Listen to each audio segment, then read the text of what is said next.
Maulana Azad National Urdu University welcomes you to the audio program on Australian poetry and Moschus Mostiferus. This lesson is based on Block 4 of Paper 9, that is Australian Literature, and is meant for the students of MA English second year. To present this lesson, we have with us in our studio Mr. Danish Manzoor, who will explore the world of Australian poetry with you.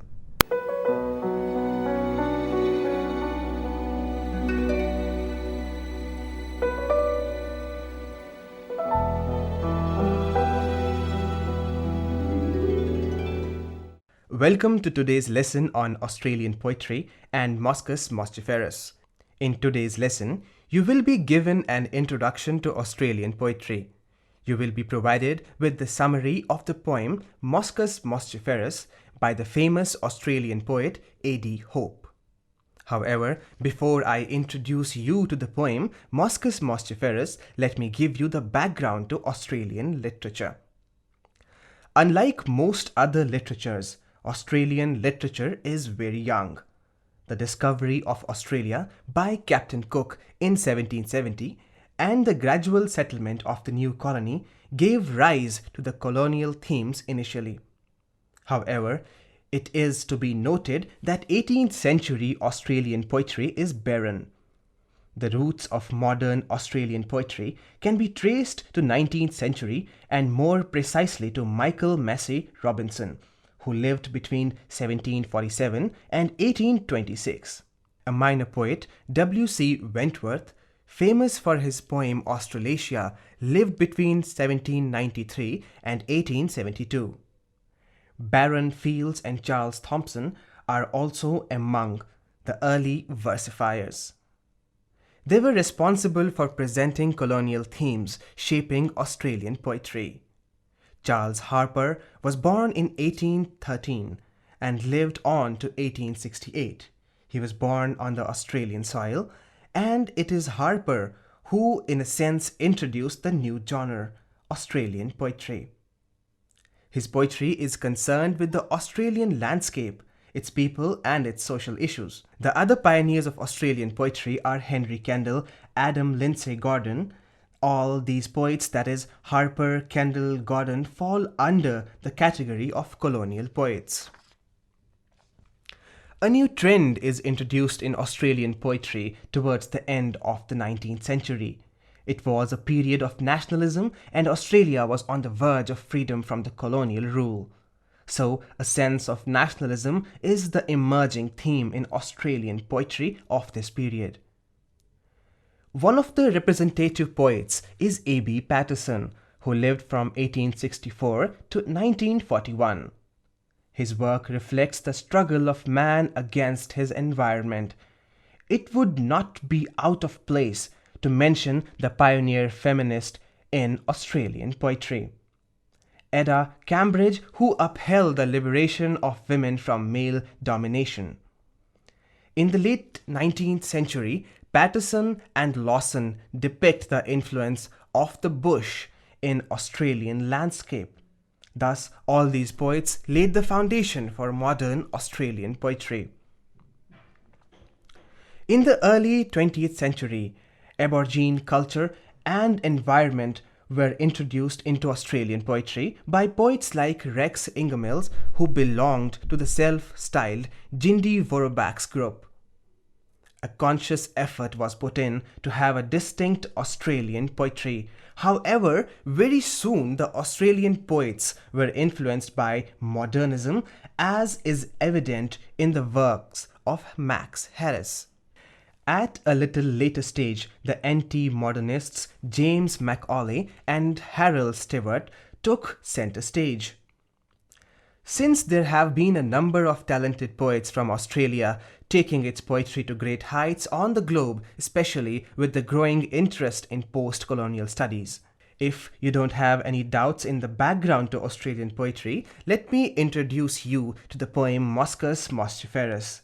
It is the scientific name for the musk deer or Castura. The Castura are a kind of deer which breed in the jungle bordering Assam and Tibet. They are hunted and killed for musk used in the perfume industry.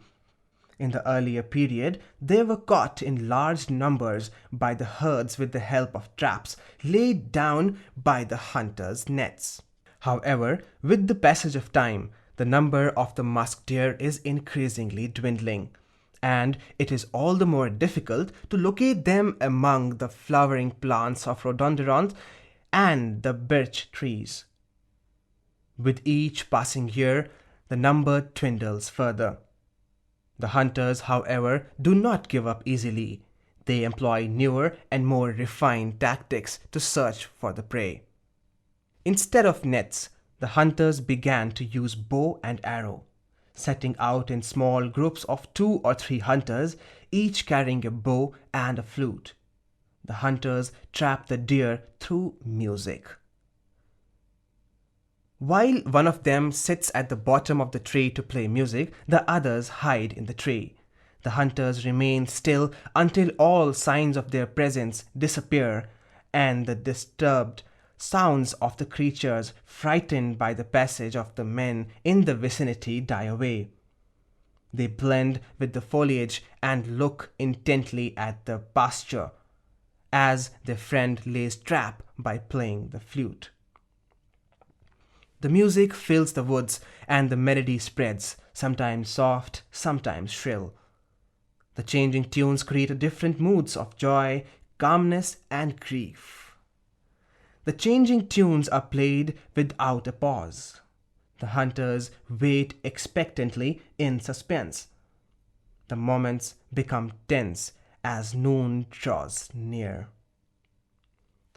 Suddenly, the shadow of an unsuspecting deer lured to its trap by the music is noticed.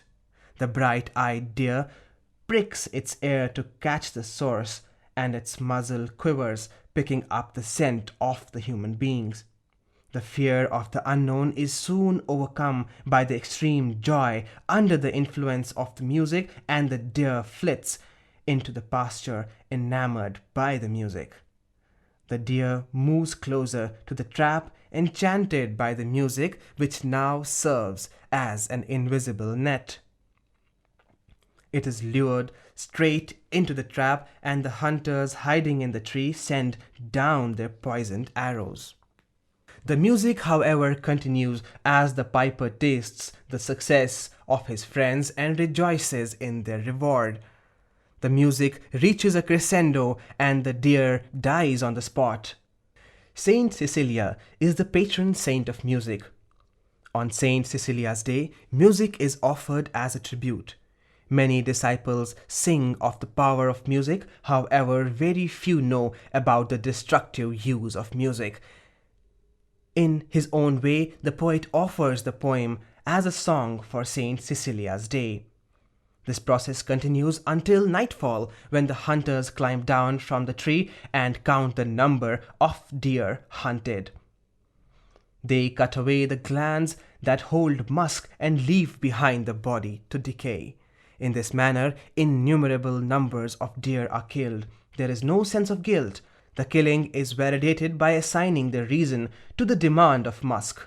Thus, to cater to the need of the perfume industry, the musk deer are on the verge of extinction. That will be all for now. Script Dr. Gulfishan Habib. Presentation Danish Manzoor. If you have any comments or suggestions, please write to us at the following address: The Director, Directorate of Distance Education, Maulana Azad National Urdu University, Gachibowli, Hyderabad 500032. I'll repeat the address for you again.